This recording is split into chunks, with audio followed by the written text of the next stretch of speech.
जो भी social media है उनको अब आप पॉजिटिवली यूज कीजिए, क्योंकि एग्जाम में ज्यादा समय नहीं है। ये मान के चलेंगे मैक्सिमम हुआ तो 1 महीना, अगर सेकेंड वीक से भी शुरू हुआ, जैसे पिछली बार 16 दिसंबर से शुरू हुआ था, नहीं तो हो सकता है कि उसमें भी 1 हफ्ता कम हो जाए, अगर फर्स्ट वीक से ही 8 तारीख से ही अगर शुरू हो गया तो। अभी पता किसी को नहीं, बट मैं मान के चल रही हूँ कि 1 महीने के आसपास है।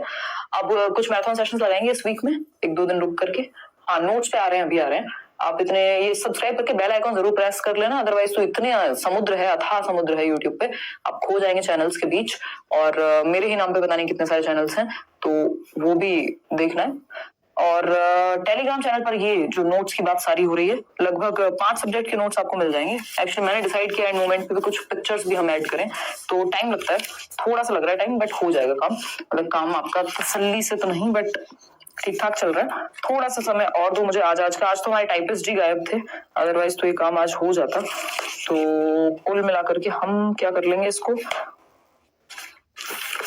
कल जहां तक सीडीपी, मतलब कल का मतलब यही है, मिल जाएंगे, टाइम मिलेगा और आपको पढ़ने का। इतने बड़े नोट्स नहीं है, 400 पेज नहीं पढ़ने आपको, ये आपको दिख रहे हैं क्योंकि 1 साइडेड है, नहीं तो ये 26 से 30 पेज है, जो इतना पतला नोट्स आपके निकल करके आ जाएंगे। और ऐसे ही बाकी सब्जेक्ट्स में भी है, तो टेंशन लेनी नहीं है उस चीज को लेके। चलिए स्टार्ट करते हैं, खुशी खुशी पढ़ेंगे, क्योंकि दुख ही होकर के कुछ भी करने का पॉइंट क्या है ना। चलिए क्वेश्चन नंबर 1 देखिएगा और जवाब दीजिएगा। क्वेश्चन नंबर 1 देखिएगा, जवाब दीजिएगा। क्या पूछता है क्वेश्चन नंबर 1, पहले ये समझेंगे, फिर आगे की बातें करेंगे। बहुत ही खुशी की बात है कि आप लोग कह रहे हैं 45% लोग के ए ऑप्शन है। आज फर्स्ट डे है मैम मेरा, कैसे करूं, क्या करूं विशाल, इस पे अभी एक अलग से वीडियो बन जाएगी, और मुझे थोड़ा समय चाहिए होगा, बट मुझे पता है वो वर्थ इट रहेगा। आपका जो वेट है, जब नोट्स आपके सारे शेयर हो जाएंगे, फिर आपको कुछ नहीं करना, सिर्फ नोट्स पढ़ लेने हैं और डेली क्लास आपकी आकर के अटेंड कर लेनी है। उन नोट्स में से और ज्यादा जो इंपॉर्टेंट चीजें होंगी वो मैं आपको मैराथन की फॉर्म में भी करा दूंगी, तो टेंशन लेनी नहीं। और ये सब फ्री नोट्स हैं, फ्री क्लासेस हैं जिनकी मैं बात कर रही हूँ। चलिए स्टार्ट करते हैं आज की कहानी। क्वेश्चन नंबर 1 है और ये कहता है, a social constructivist perspective views children, यानी सामाजिक संरचनात्मक परिप्रेक्ष्य में बच्चों को किस तरह से देखते हैं। देखिए, जब बात लिखी हो, ये कंस्ट्रक्टिविज्म अगर लिखा है, कंस्ट्रक्शन मतलब बच्चा एक्टिव है, नॉलेज को कंस्ट्रक्ट करेगा, चाहे ये सोशल कंस्ट्रक्टिविस्ट लिखा हो, चाहे ये रेडिकल कंस्ट्रक्टिविस्ट लिखा हो। सामाजिक संरचनात्मक या रचनात्मक पहलू की जब हम बात कर रहे हैं, तो एक ही व्यक्ति का नाम आपके दिमाग में आएगा, वो है लेव वाइगोत्स्की। ठीक है जी। अगर रेडिकल कंस्ट्रक्टिविस्ट यहां लिखा होता तो प्याजे हो जाता। प्याजे कह रहे हैं इंडिपेंडेंटली वो एक्टिविटी करके सीख रहा है बच्चा, वाइगोत्स्की कह रहे हैं ग्रुप में सीखेगा। समझ में आ गई बात। पहला ऑप्शन है एज पैसिव रिसीवर्स, ये तो एकदम नेगेटिव वर्ड है। बच्चे को पैसिव हम नहीं रखते। क्या करते हैं, बच्चे को पैसिव नहीं रखते, बच्चा निष्क्रिय नहीं है। फिर वो कंस्ट्रक्टिविस्ट कैसा, वो कंस्ट्रक्टिविस्ट दृष्टिकोण कैसा जिसमें बच्चा ही पैसिव है, फिर वो कंस्ट्रक्टिविस्ट बचा ही नहीं।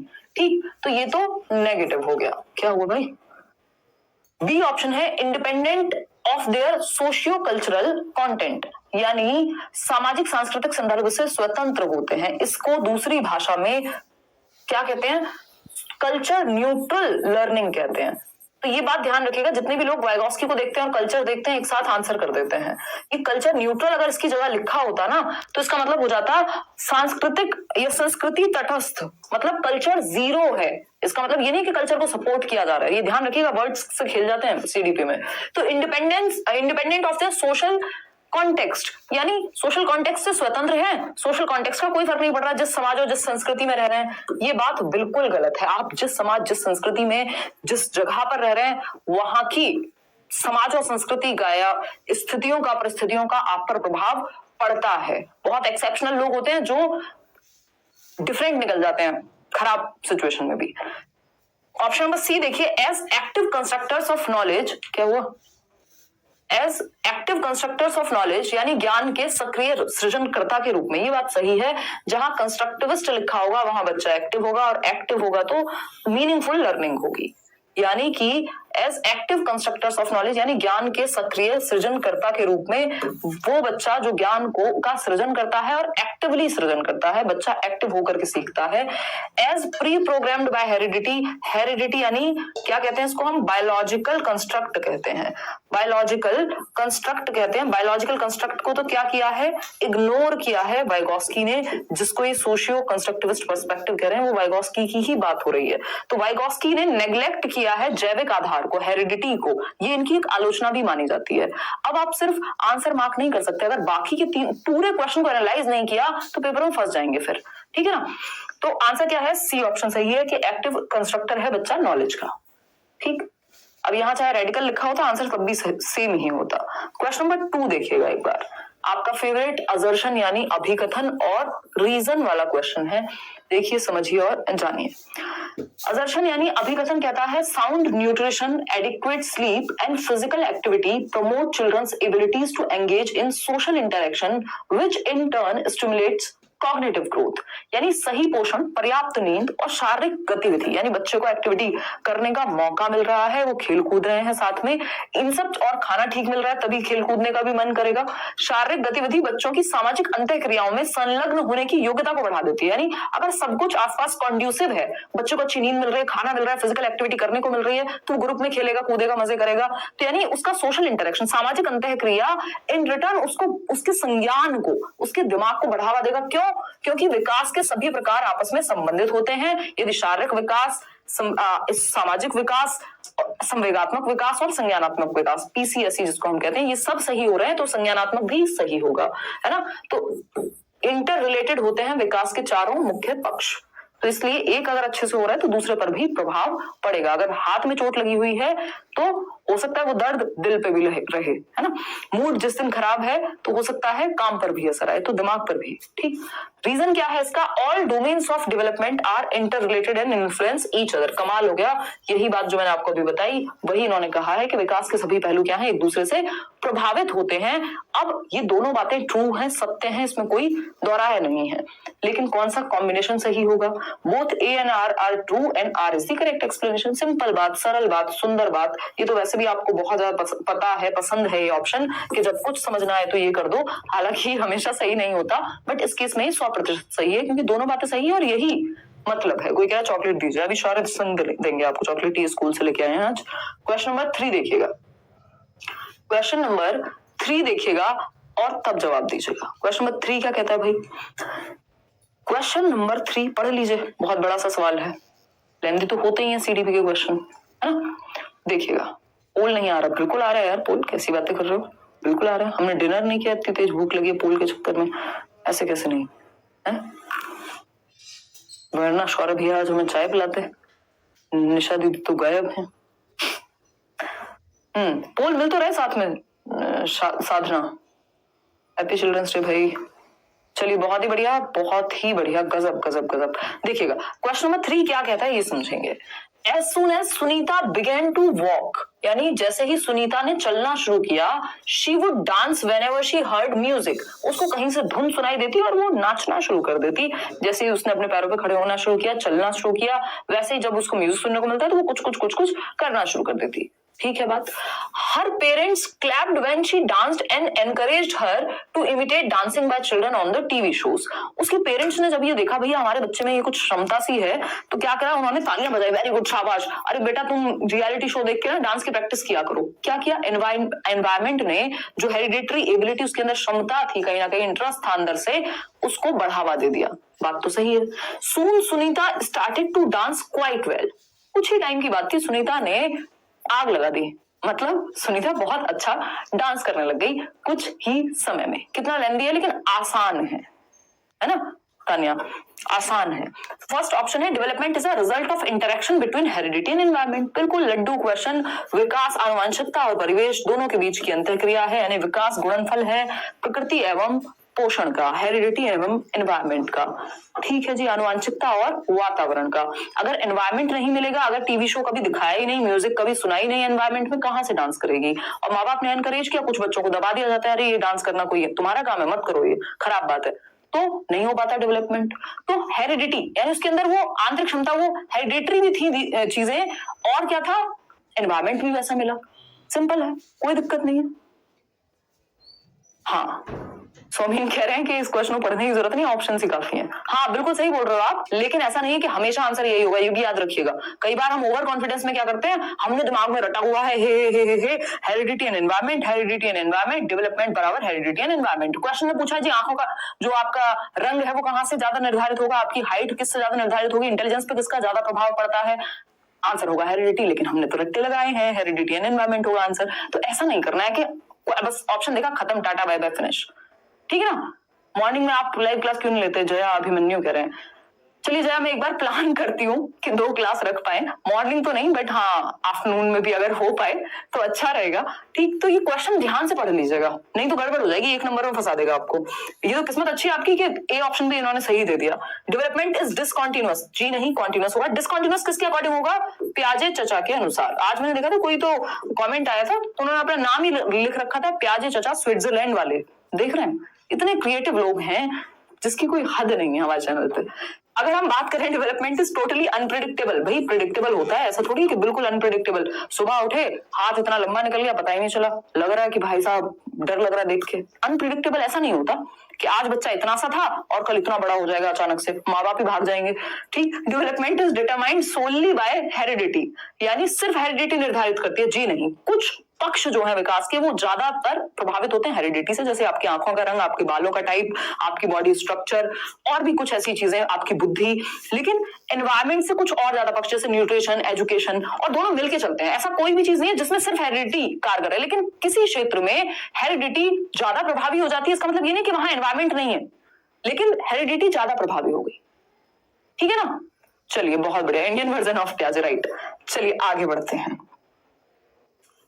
क्वेश्चन नंबर 4 देखिएगा, process of primary socialization begins from. अब आप पोल में जवाब देंगे, खुशी खुशी, कोई दिक्कत नहीं है, चिल्ड्रंस डे है, हंसेंगे, ठीक है जी। चलिए, करियर पर मस्त क्लास हुई है आज तो, हमने इतने मजे लेके क्लास की है, बस हद नहीं है। देखिएगा, अगर हम बात करें आज तो देखिएगा, आज चिल्ड्रंस डे, मूड पूरा सही है, और अब मूड सही रहेगा यार पेपर तक। अब तो आपका उत्साह बढ़ा के रखने का टाइम है, मूड जो है तेल लेने। देखिएगा एक बार, अगर हम बात करें, ए ऑप्शन 63% लोग कह रहे हैं, process of primary socialization begins from. प्राथमिक सामाजिकरण की प्रक्रिया किस अवस्था से शुरू होती है। प्राथमिक सामाजिकरण सबसे पहले कहाँ होता है, परिवार में। और परिवार में कब प्रकट होते हैं आप, जन्म के समय से ही, है ना। तो परिवार में प्रकट जब आप हुए वो था जन्म आपका, और जन्म 0 to 2 years इन्फेंसी कहलाता है, ठीक है जी। और ये बात हम डिस्कस कर चुके हैं कि डेवलपमेंट वूम्ब टू टूम्ब जाता है, यानी गर्भ से कब्र तक विकास की प्रक्रिया चलती है। लेकिन सामाजिकरण जो है वो गर्भ से नहीं चल रहा है ना, कि आंटी के पास बैठना बच्चा गर्भ में ही सीख गया कि बातें करनी होती है, बहुत मजा आता है ना, ये नहीं करना। सोशलाइजेशन, सामाजिकरण की जो प्रक्रिया है वो जन्म से शुरू होती है, जन्म से पहले शुरू नहीं होती, वूम्ब से शुरू नहीं होती, जन्म से। और ये भी जीवन पर्यंत चलती है, क्योंकि आप अलग अलग, समाज बदलता रहता है टाइम के साथ, आप बदलते रहते हैं, नियम कायदे कानून बदलते रहते हैं। आज आप यहाँ नौकरी कर रहे हैं, कल कहीं और जाएंगे, परसों कहीं और जाएंगे, किसी और से मिलेंगे, है ना। तो ये क्या है, सोशलाइजेशन हमारा होता रहता है जीवन पर्यंत, लाइफ लॉन्ग प्रोसेस है, लेकिन जन्म से शुरू होती है। और जन्म कहाँ है यहाँ पर, इन्फेंसी। और ये जो शुरू के 3 साल है इसमें प्राइमरी सोशलाइजेशन होगा, फिर आप दुनिया में जाते हैं और सेकेंडरी सोशलाइजेशन होता है, जैसे कि स्कूल। समझ गए। नोट्स के बारे में मैंने अभी बता दिया है वरुण, आप पीछे कर सकते हैं वीडियो, है ना। चलिएगा आगे बढ़ेंगे। एडोलेसेंस चलता रहता है, चाइल्डहुड चलता रहता है, अडल्टहुड हमेशा चलता रहेगा, लाइफ लॉन्ग प्रोसेस है। सामाजिकरण, कि समाज में कैसे रहते हैं, समाज के क्या नियम कायदे कानून तौर तरीके हैं। पहले पुराने जमाने में हम पिक्चर बोलते थे, आज हम मूवी बोलते हैं, कल कुछ और बोलने लग जाएंगे। मतलब समाज में परिवर्तन आ रहा है, चाहे वो भाषा के रूप में हो, चाहे किसी और रूप में हो, ठीक है जी। आगे बढ़ेंगे, A option is the right answer. Family, primary socialization, और सेकेंडरी क्या है, स्कूल, याद रखना है। बाकी सब तो मैनेज हो जाएंगे। क्वेश्चन नंबर 5 देखिएगा, प्याजे चचा स्विट्जरलैंड वाले आ चुके हैं। देखिएगा, pedagogical strategies based on Jean Piaget's theory of cognitive development will, यानी संज्ञानात्मक सिद्धांत जो है जीन पियाजे का, उसके आधार पर शैक्षणिक तकनीक में से कौन सा एक सही होगा। यानी आप वो टीचर हैं जो पियाजे को मानते हैं, पियाजे की थ्योरी में बिलीव करते हैं, तो आप कैसे करिकुलम डिजाइन करेंगे या आप कैसे पढ़ाएंगे, आपके पढ़ाने में, आपके टीचिंग मेथड में, करिकुलम में क्या अप्रोच होगी यदि आप पियाजे को क्या करते हैं, मानते हैं, नमस्ते करते हैं, चचा कहते हैं। देखिएगा एक बार, अगर हम बात करें, बी ऑप्शन 56% लोग कह रहे हैं। देखेंगे, focus exclusively on rote memorization. देखिए पियाजे क्या है, कंस्ट्रक्टिविस्ट हैं, रचनावादी हैं, वो बच्चे को लिटिल साइंटिस्ट कहते हैं, नन्हा वैज्ञानिक कहते हैं। तो जो व्यक्ति नन्हा वैज्ञानिक कहेगा वो रटने की बात क्यों करेगा? है ऐसे तो कोई मजबूरी नहीं है कि प्याजो को ये भी कहना पड़े कि बच्चे नन्हे वैज्ञानिक हैं और फिर क्या करना पड़े, रटवाने को भी कहना पड़े। तो ये तो हिपोक्रेसी हो जाएगी, है ना। हिपोक्रेसी की भी और सीमा होती है। ठीक, तो ये तो हम हटा देंगे। रट के याद करना तो कभी भी सही होगा नहीं। Consider children's age while developing curriculum, यानी बच्चों की उम्र को ध्यान में रखना जब आप क्या बना रहे हैं, पाठ्यचर्या बना रहे हैं। पाठ्यक्रम नहीं होगा, हिंदी में पाठ्यक्रम का मतलब सिलेबस होगा, लेकिन यहाँ करिकुलम है, सिलेबस पार्ट होता है करिकुलम का। तो जब आप करिकुलम बना रहे हैं तो एज अप्रोप्रिएट होगा। 7वीं क्लास का क्या सिलेबस होगा, ये उसकी एज कि भैया अब इसमें लॉजिक आ चुका होगा, उस हिसाब से डिसाइड होगा। एक तीसरी क्लास के बच्चे का क्या सिलेबस होगा, उसकी एज के अनुसार कि क्या क्षमताएं उसमें उस टाइम पे आ जाती हैं। ये बात तो सही है, प्याजे तो एज को महत्व देते हैं, स्टेज को महत्व देते हैं, इसीलिए तो स्टेजेस दिए हैं उन्होंने। बिल्कुल सही बात है। फिर भी बाकी के 2 ऑप्शन पढ़ेंगे। Present content from a sequence of abstract to concrete. जब प्याजे की स्ट्रीट बोल रही है, स्टेजेस में कॉन्क्रीट से एब्स्ट्रैक्ट जाता है। दुनिया में बच्चा पहले मूर्त चीजें जिनको वो टच फील कर सकता है, जैसे ये बॉटल मूर्त है ना, आप मुझे देख पा रहे हैं, मूर्तता है इस चीज में। लेकिन जब मैं कहूं कि सोचो बिटकॉइन के बारे में, या सोचो प्यार के बारे में, ऑनेस्टी के बारे में, ट्रस्ट के बारे में, ये सब चीजें कहाँ हैं, दिमाग में है, एब्स्ट्रैक्ट है। तो एब्स्ट्रैक्ट से कॉन्क्रीट कोई नहीं जाता, मूर्त से अमूर्त जाया जाता है, ना कि अमूर्त से मूर्त। ये खराब बात हो गई। ठीक, हम जाएंगे मूर्त से अमूर्त। ठीक, सिंपल टू कॉम्प्लेक्स जाया जाता है, बेसिकली सरल से कठिन की ओर। डी ऑप्शन है consider rewards and punishment very important for learning. भैया ना प्याजे बात करते हैं रिवॉर्ड की, ना वाइगॉस की बात करते हैं। रिवॉर्ड और पनिशमेंट किसका खेल है, बिहेवियरिज्म का, जो जनरली हम पढ़ते भी नहीं है सीटेट में, व्यवहारवाद, जिसमें पैवलव, थॉर्नडाइक, स्किनर, हल और भी जेबी वॉटसन, इस तरह के सैकड़ों लोग हैं। ठीक है, आगे बढ़ जाए इसी बात पे। इसी बात पर हम आगे बढ़ेंगे। आंसर था बी ऑप्शन, जल्दीबाजी हमें है नहीं, क्योंकि जीवन में जल्दी करके जाएंगे कहाँ। क्वेश्चन नंबर 6 देखिएगा। अकॉर्डिंग टू जीन पियाजे, ji basic building blocks of thinking which are organised systems of action और thought that allow us to mentally represent the objects and events in our world are called dash. यानी Jean पियाजे के अनुसार चिंतन के बुनियादी चरण जो क्रियाओं की संगठित व्यवस्था है, या विचार जो वस्तुओं और घटनाओं को हमारी दुनिया में मानसिक रूप से प्रस्तुत करने की अनुमति देते हैं, यानी हमारे दिमाग में जो रिप्रेजेंटेशन है दुनिया की, वो क्या कहलाती है, मतलब इसको आप क्या कहेंगे, जो आपकी एग्जिस्टिंग नॉलेज है, जो भी चीजें आपके दिमाग में फीडेड हैं, आप मुझे पहचान पा रहे हैं, आप प्याजे को पहचान पाएंगे फोटो देख करके।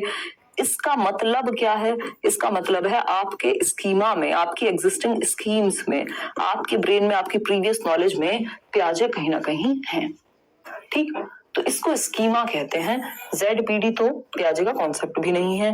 एडवांस ऑर्गेनाइजर्स होते हैं कि आप इंफॉर्मेशन को ऑर्गेनाइज करने के लिए यूज करते हैं। रिफ्लेक्सेस होते हैं आपकी अनैच्छिक क्रियाएं, पलकों का झपकना, और बच्चे में बहुत सारी दिल का धड़कना, बहुत सारी ऐसी क्रियाएं होती है। रूटिंग रिफ्लेक्स विबिंस्की होता है, बट इतना आपको डीप में जाना नहीं है, सर में दर्द हो जाएगा आपके। ठीक, तो जीन पियाजे के अनुसार चिंतन के बुनियादी चरण जो क्रियाओं की संगठित व्यवस्था है, जो विचार और वस्तुओं को, घटनाओं को हमारी दुनिया, हमारे मानसिक रूप में प्रस्तुत करते हैं, हमारे दिमाग में एक जो दुनिया है उसी को स्कीमा कह रहे हैं हम। ठीक है, ये क्या है, पॉकेट्स ऑफ इंफॉर्मेशन है, पैकेट्स ऑफ इंफॉर्मेशन है जो आपके ब्रेन में फीडेड है। कि भैया ये CDP का स्कीमा है, इसमें EVS है, इसमें सीटेट है, इसमें प्यार है, इसमें ब्रेकअप है, वॉट एवर इट इज, ये स्कीमा है आपके ब्रेन में जो भी इंफॉर्मेशन फीडेड है। आगे बढ़ेंगे, ए ऑप्शन सही था। क्वेश्चन नंबर 7 देखेंगे। बहुत ही बढ़िया ब्रो, वेरी गुड। कमजोर लग रहे हो, खाना नहीं खाते हो आजकल? नहीं, ओके। चिल्ड्रंस डे है तो फायदा उठाओगे, कुछ भी कहोगे हैं। अभी 2 मुक्के लगा देंगे, रोओगे फिर। हम सिर्फ चाइल्ड सेंटर्ड एजुकेशन पढ़ाते हैं, अपनाते नहीं हैं।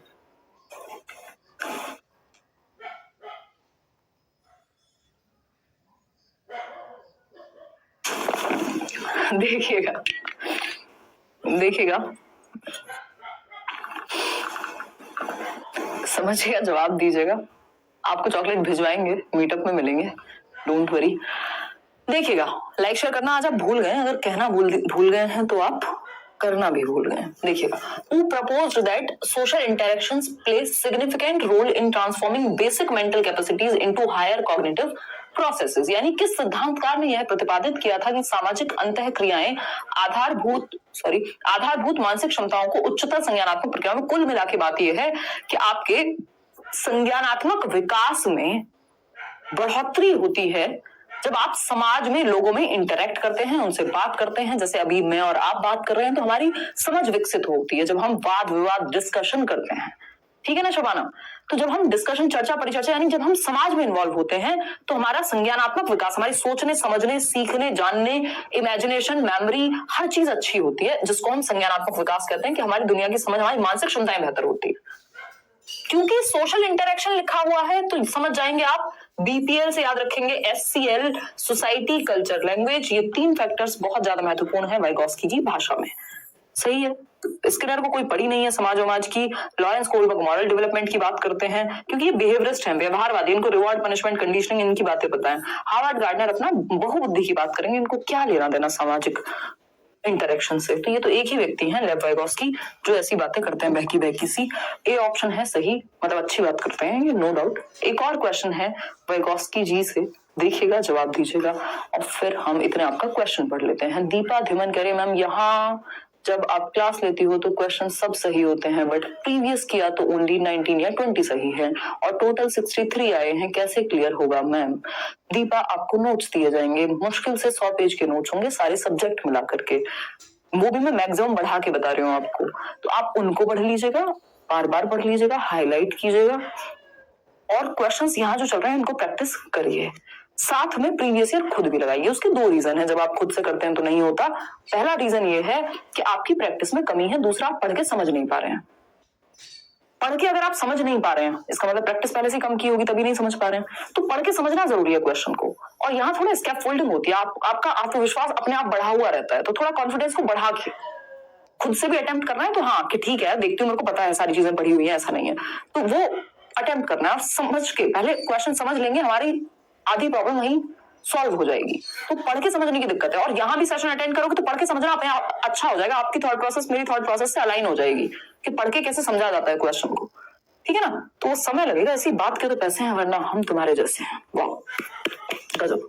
1 नंबर पीछे, चिल्ड्रंस डे पे सब कुछ माफ है, कोई बात नहीं। देखिए, मतलब कोई पैसे नहीं है, ये फ्री में पढ़ाया जाता है, ये सब बातें फ्री में डिस्कस हो रही हैं। देखिए, which of the following is, बस जोक था, बोलना था, अच्छा लगा। Which of the following is based on लेव वाइगोस्कीज थ्योरी ऑफ कॉग्निटिव डेवलपमेंट, यानी कि कौन सा एक जो ऑप्शन है, सिद्धांत है, वो वाइगोस्की के सिद्धांत पर आधारित है?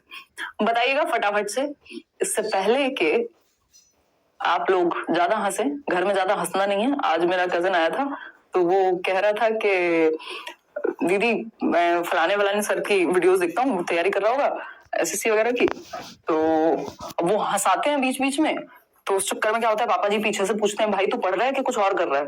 तो घर वालों को भी आप सुना सकते हैं, हम बीच बीच में बस थोड़ा इंटरेस्ट बना रहे, इसलिए हम थोड़ी बातें कर लेते हैं। चिल्ड्रंस डे है, कोई रोक नहीं सकता हमें आज।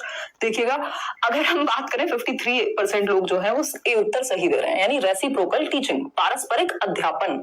आप लोग तो स्मार्ट हो गए हैं, 53% भी दे रहे हैं, अब तो हमें इसी में सब्र हो जाता है। ठीक। ऑपरेंट कंडीशनिंग की बात स्किनर करते हैं, और कंडीशनिंग जहां आ जाए मतलब समझ जाइएगा आपके काम का नहीं है, ये बिहेवियरिज्म है, व्यवहारवाद है। एक्सपोजिटरी लर्निंग होती है, बच्चे के दिमाग में भर दिया आपने, तो ये तो वैसे भी एक्टिव नहीं होगा, और वाइगोस्की ने तो ऐसी बात ही नहीं की। रटने की बात तो वाइगोस्की सपने में भी नहीं करेंगे, पाप हो जाएगा। रेसिप्रोकल टीचिंग, पारस्परिक अध्यापन, यानी ये क्या है? पारस्परिक शिक्षण या अध्यापन कहते हैं कि बच्चा, जब आप क्लास में होते हैं तो टीचर बच्चे से सीखता है, बच्चा टीचर से सीखता है। टीचर से सवाल पूछा, फिर डिस्कस हुआ, फिर प्रिडिक्ट की चीजें, तो इंटरेक्शन के थ्रू सिर्फ टीचर ही बच्चों को नहीं सिखाते, बच्चों से सीखते भी हैं। तो रेसिप्रोकल टीचिंग है ये, कि एक दूसरे से सीख रहे हैं और सिखा रहे हैं। ये वाइगोस्की ने इसके बारे में बात की है। ए option is the right answer. देखिएगा, पियाजे और वाइगोस्की की जब बात होती है, और अगर गलती से भी ये रोट मेमोराइजेशन लिखा हो, दिमाग में कहीं रख लीजिएगा, जब बात पियाजे या वाइगोस्की की हो रही है, ठीक, पियाजे और वाइगोस्की की हो रही है। मैं सिर्फ मजाक के लिए एक उदाहरण ले रही हूँ, दिल पे ना ले जाएं। यहाँ पे आजकल लोग इंटरनेट पे इतने ज्यादा कॉन्टेक्स्ट मिस कर जाते हैं कि सही बात को भी गलत बना देते हैं। तो लेकिन फिर भी जब आप एग्जाम्पल तो दे रहे हैं, अब दिमाग में आया तो क्या करें। तो पियाजे और वाइगोस्की के लिए रोट मेमोराइजेशन ऐसा है जैसा एक वेजिटेरियन व्यक्ति के लिए गलती से भी कहीं नॉन वेज या तो आसपास भी दिख जाए, या गलती से वो टेस्ट कर ले, या कुछ भी, है ना, धर्म भ्रष्ट हो जाएगा। पियाजे और वाइगोस्की जी का यदि रोट मेमोराइजेशन लिखा है, रटने की बात अगर हो गई, तो ये तो उनके एग्जिस्टेंस के ही ऑपोजिट है ना। ये एकदम ऐसी बात है जो बिल्कुल ऑपोजिट है जो सिद्धांतों पे जीवन जी रहे हैं पियाजे और वाइगोस्की। तो याद रखेंगे, रटने की बात, पैसिव होने की बात अगर पियाजे और वाइगोस्की कॉन्टेक्स्ट में हो रही है, समझ जाइए धर्म भ्रष्ट। ना ना ना ना, कुछ नहीं करना है, ऐसे जवाब बिल्कुल नहीं देने जब तक नॉट ना लिखा हो। समझ गए? अगर वाइगोस्की और पियाजे के अनुसार क्या नहीं होना चाहिए तो आप लिखेंगे रोट मेमोराइजेशन और पैसिव लर्निंग। अदरवाइज पियाजे और वाइगोस्की है और रोट मेमोराइजेशन और पैसिविटी है, भाग जाइए वहां से, वो आंसर नहीं होगा। ठीक, तो ए ऑप्शन सही था। आगे बढ़ेंगे क्वेश्चन नंबर 9 पर। क्वेश्चन नंबर 9 देखिएगा और जवाब दीजिएगा। क्या कहता है question number 9? According to Lawrence Kohlberg at which stage of moral reasoning, यानी लॉरेंस कोहलबर्ग की थियोरी मैंने यूट्यूब पे भी कराई हुई है, अभी नोट्स में फिर से आएगी, फिर से हम चर्चा करेंगे यूट्यूब पे। आपको लग रहा होगा कि क्या हम पढ़ेंगे थियोरीज पढ़ेंगे? यस, हम पढ़ेंगे। देखिएगा, इंतजार का फल मीठा होता है। देखिए, कोहलबर्ग के अनुसार जो मॉरल रीजनिंग है यानी नैतिक तर्कना है या नैतिक तर्क है, is a child who reasons that Heinz should obey the law as it is his duty as a citizen, and if no one is allowed to steal, even Heinz should not be allowed. यानी Kohlberg कह रहे हैं, Kohlberg के अनुसार उनकी जो moral development की theory है, नैतिक विकास की थ्योरी है कि क्या सही है और क्या गलत है, किस बात पर निर्धारित होगा। तो जब हम उनको देख रहे हैं यहाँ पे, कहा है कि कोई बच्चा है जिसका नैतिक चिंतन का जो स्तर है वो यह है कि वो तर्क देता है। भाई तर्क के आधार पे सही गलत डिसाइड हो रहा है ना। एक व्यक्ति चोरी कर रहा है और वो अपने आप को तर्क दे रहा होगा कुछ, तो तर्क क्या है? तर्क ये है कि हाइंज कौन था? एक व्यक्ति था, मॉरल डेवलपमेंट की डिलेमा थी, एक दुविधा थी जो कोहलबर्ग ने बच्चों के सामने पेश की थी। कहानी थी कि हाइंज की वाइफ की डेथ होने वाली थी, एक ही व्यक्ति था, एक ही केमिस्ट था, एक ही जगह थी, एक ही लैब थी जहां से जान बचाई जा सकती थी। वो दवाई फेटल डिजीज हो गई थी, जानलेवा बीमारी जिसको हम कहते हैं, अगर दवाई मिल जाएगी तो ठीक हो जाएगा। वो गया बेचारा भाग के कि जी दे दीजिए भाई साहब, आपके पास दवाई है। उन्होंने कहा जी 10 रुपए की बनी है लेकिन लेंगे 1000 रुपए। तो कह रहा जी 100 गुना। ये क्या बात हुई? कैसे ही होता है, हमें आपको नहीं पता। तो उसने कहा कि यार अभी 900 ले लो सबसे, और यार रिश्तेदार सबसे उधार मांगा और सब कुछ किया, बट 1000 नहीं हो पाए और उससे कम में वो देने को तैयार नहीं था। यानी वो ऑलरेडी ही इतना प्राइस बढ़ा के ले रहा है, वो भी सही नहीं अगर देखा जाए तो। अब उसके सामने सिर्फ 2 रास्ते बचते थे, या तो वो अपनी बीवी को बचा ले, अपनी वाइफ को बचा ले, अपनी पत्नी को बचा ले, और जो भी आप कहेंगे, ठीक, धर्म पत्नी को बचा ले अपनी, चोरी करके उसकी दुकान से, या फिर मरने दे उसको क्योंकि दवाई तो मिलेगी नहीं। तो उसने चोरी कर ली फाइनली। अब यहाँ बच्चा कह रहा है चोरी नहीं करनी चाहिए थी हाइंज को।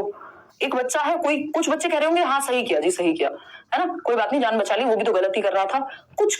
अभी एक बच्चा है वो कह रहा है कि गलत है ये, क्योंकि चोरी करना कानून का पालन ना करना है। हर व्यक्ति को कानून का पालन करना चाहिए क्योंकि यह एक नागरिक के रूप में उसका कर्तव्य था हाइंज का कि वो चोरी ना करे और खुद भी ना करे उस चीज को। ऐसा करने की स्वीकृति किसी भी स्थिति में नहीं दी जा सकती। यानी चोरी करना बुरी बात है, चाहे किसी की जान जाए, कुछ हो जाए। मतलब रूल्स आर रूल्स, समझ पा रहे हैं? ऐसा नहीं कि इससे क्या मिलेगा। नवल किशोर सिंह ये नहीं लिखा कि पनिशमेंट मिलेगी इसलिए चोरी नहीं करनी चाहिए, क्योंकि ये रूल है, लॉ है। ये एक रूल और लॉ को मिला के मैंने पता नहीं क्या ही बोल रही थी। तो रूल है, लॉ है, इसको ब्रेक नहीं किया जा सकता किसी भी हालत में। याद कीजिए 4th स्टेज, 60% लोग सही दे रहे हैं answer. The instrumental purpose orientation होता है टिट फॉर टैट। अच्छा तूने मेरे साथ ऐसा किया, मैं ऐसा करूंगा, है ना। तूने मुझे लंच नहीं दिया, कल को मैं अपना चॉकलेट नहीं दूंगा। मेरे पास जब स्पेशली आएगी, पापा लाएंगे लद्दाख से, ठीक है, या मम्मी, व्हाटएवर इट इज। कल आपको बहुत मिस कर रहे थे, कहाँ चले जाते हो आप, रोज आया कीजिए, हम लोगों का मन लगा रहता है। पोल वाली मैडम है, फरदौस पोल वाली मैडम नहीं आई है, भैया आए हैं, मैडम गई हुई है मजे करने। द इंस्ट्रूमेंटल पर्पस, और कल मैं छुट्टी पे थी यार, बहुत दिनों से भागम भाग थी। द इंस्ट्रूमेंटल पर्पस ओरिएंटेशन, ये तो टिट फॉर टैट है, ये तो गलत है। यहाँ तो बात ऐसी होती तो फिर कह देता हाइंज ने चोरी कर ली, अच्छा किया, ये किया, वो किया। लॉ एंड ऑर्डर एकदम सही है, रूल्स आर रूल्स, यानी कानून और व्यवस्था, यानी लॉ एंड ऑर्डर बना रहे। यदि एक व्यक्ति भी लॉ को ब्रेक करेगा, एक व्यक्ति भी रेड लाइट जंप करेगा, तो फिर सब करेंगे। ये तर्क है यहाँ पे, 4th स्टेज का तर्क है। सोशल कॉन्ट्रैक्ट ओरिएंटेशन के साथ साथ एक चीज होती है इंडिविजुअल राइट्स। तो यहाँ पे ये तर्क नहीं होता। व्यक्ति कहता कि इंडिविजुअल का भी राइट है, अगर समाज में नियम की जरूरत है, लेकिन कुछ एक्सेप्शनल केस ऐसे हो सकते हैं जहां इंडिविजुअल अपने राइट को एक्सरसाइज कर सकता है। पनिशमेंट इन ओबीडियंस तो बिल्कुल गलत आंसर हो जाएगा। क्यों? क्योंकि यहाँ तो, क्योंकि हाइंज को चोरी नहीं करनी चाहिए क्योंकि सजा मिलेगी, मतलब सजा ना मिले तो कर लेनी चाहिए। तो वो वाली स्टेज तो नहीं है। वो तो कह रहा चोरी करना ही बुरी बात है, किसी को नहीं करनी चाहिए। क्यों? क्योंकि समाज में पूरा नियम खराब हो जाएगा अगर चोरी होगी तो। सही कह रहे हैं, गलत कह रहे हैं? तो B option is the right answer. आगे बढ़ेंगे, क्वेश्चन नंबर 10। लास्ट में आपको पोल वाले भैया से मिलवाएंगे। हमने पोल वाले भैया को कोई रिश्वत नहीं दी है, बट दे देंगे अगर जरूरत पड़ेगी तो। मतलब प्यार मोहब्बत वाली रिश्वत, दिल पे मत ले जाना। कुछ लोग इतने सिद्धांतवादी हो जाएंगे अभी। 10 रुपए बस सस्ते में बिक जाते हो यार, छोड़ो। कुरकुरे यार मैंने भी नहीं खाए, बहुत टाइम हो गया, प्लास्टिक ही है, छोड़ो यार, क्या है। देखिएगा, पहले आप जवाब दीजिए इतने क्वेश्चन नंबर 10 का, फिर हम आगे बढ़ेंगे। जो लोग लाइक शेयर करना भूल गए वो कर लीजिए।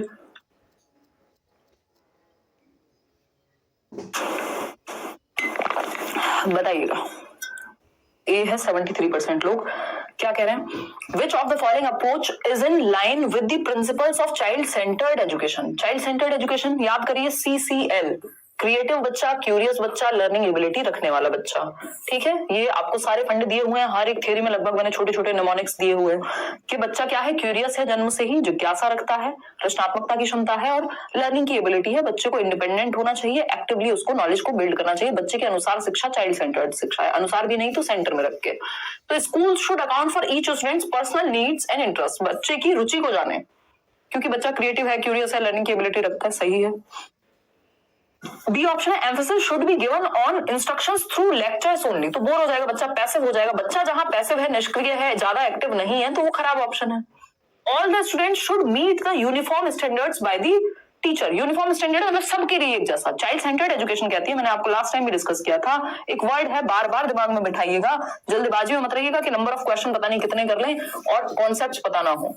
डिफरेंशिएटेड इंस्ट्रक्शन, ये दिमाग में बिठा लीजिए बार बार। ये चाइल्ड सेंटर्ड एजुकेशन की बात आए, चाहे इंडिविजुअल डिफरेंसेस यानी व्यक्तिगत विभिन्नताओं के चैप्टर की बात आए, ये दोनों में काम करेगा। यानी जहां बच्चे को सेंटर में रख के पढ़ाया जाएगा, वहां उसको यूनिफॉर्म इंस्ट्रक्शन से काम नहीं चलेगा। यूनिफॉर्म का मतलब होता है सबके लिए एक जैसा, तो सबको एक डंडे से नहीं हाँकना। इंडिविजुअल डिफरेंसेस का, सबकी नीड्स अलग है, सबका इंटरेस्ट अलग है, सबका एप्टीट्यूड अलग है, इसको विभेदी अनुदेशन कहते हैं। यानी बच्चों की नीड के अनुसार शिक्षा देना। डिफरेंशिएटेड का मतलब ये नहीं आप बच्चों में अंतर कर रहे हैं कि तुम पसंद हो तुम नहीं पसंद हो, उनकी नीड के अकॉर्डिंग पढ़ाने में डिफरेंस लेकर के आ रहे हैं, विभेदी अनुदेशन। ठीक, क्योंकि जब बच्चे अलग हैं तो पढ़ाने के तरीके भी अलग होने चाहिए आपके पास। स्टैंडर्ड इंस्ट्रक्शन या यूनिफॉर्म इंस्ट्रक्शन जो है, इनसे बचिएगा अगर बच्चे को सेंटर में रखना है, क्योंकि यूनिफॉर्म का मतलब है सबके लिए एक जैसा। मेथड सबके लिए एक जैसा नहीं हो सकता, कपड़े एक जैसे हो सकते हैं स्कूल में, मेथड एक जैसा होगा तो वो अच्छी शिक्षा नहीं मानी जाएगी। तो विभेदी अनुदेशन, चाहे चैप्टर हो CCL यानी child centred, CCE child centred education, वैसे CCE आप कॉन्टिन्यूअस एंड कॉम्प्रिहेंसिव याद रखिएगा, नहीं तो कंफ्यूज हो जाओगे। तो चाहे चाइल्ड सेंटर्ड एजुकेशन हो, चाहे इंडिविजुअल डिफरेंसेस हो, दोनों में याद रखेंगे कि डिफरेंशिएटेड होना चाहिए, ना कि यूनिफॉर्म स्टैंडर्ड होने चाहिए। यूनिफॉर्म मतलब सबके लिए एक जैसा, ये नहीं करना हमें। ठीक, फिर तो रोबोट्स हो जाएंगे बच्चे। डी ऑप्शन है student should be provided with extrinsic motivation to learn for exams.